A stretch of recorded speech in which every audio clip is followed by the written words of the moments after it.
सोलापूर जिल्ह्यातील मोहोळ तालुक्यातील अनगर या ठिकाणी नव्याने अप्पर तहसीलदार कार्यालय सुरू करण्याच्या अनुषंगानं शासन निर्णय आपल्यासमोर आला।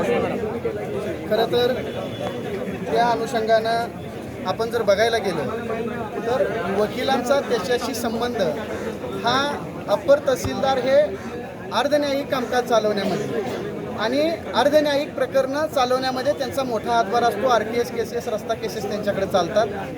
अशा वेळी भौगोलिकदृष्ट्या तालुक्यातील पक्षकारांची लोकांची गैरसोय होऊ नये, तसेच काही लोकांची न्यायालयामध्ये कामं असतात, काही लोकांची इथल्या दवाखान्यामध्ये, नगरपंचायतमध्ये किंवा पंचायत समितीमध्ये, अशा वेळेस तेवढ्या एका अप्पर तहसील कार्यालयासाठी पुन्हा तिकडं जाणं हे भौगोलिकदृष्ट्या सोयीचं नाही, अशाच बऱ्याचशा वकिलांचं म्हणणं आलं।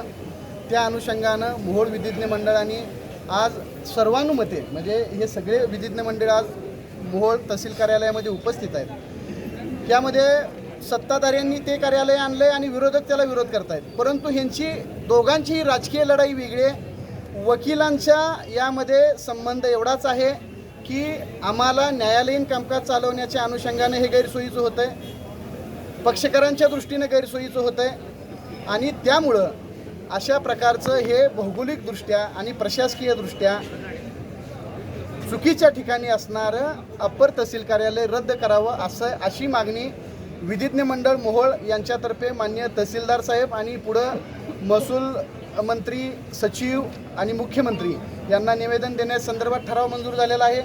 तसेच या अनुषंगानं वेळ पडली तर हा शासन निर्णय रद्द करण्यासाठी उच्च न्यायालयामध्ये आणि सर्वोच्च न्यायालयामध्येही न्यायालयीन पद्धतीनं दाद मागण्याच्या अनुषंगानं पावलं टाकण्याचा निर्णय मोहोळ विधिज्ञ मंडळाच्या आजच्या या विधिज्ञ बैठकीमध्ये झालेला आहे। त्या अनुषंगानं ठराव आणि निवेदन आज माननीय तहसीलदार साहेब यांच्याकडे दिलेलं आहे। आज अध्यक्ष, उपाध्यक्ष, सचिव आणि इतर सर्व विधिज्ञ मंडळांची एकच भावना आहे की प्रशासकीय आणि भौगोलिकदृष्ट्या गैरसोयीचं असणारं अनगर येथील अप्पर तहसीलदार कार्यालय रद्द करण्यात यावं।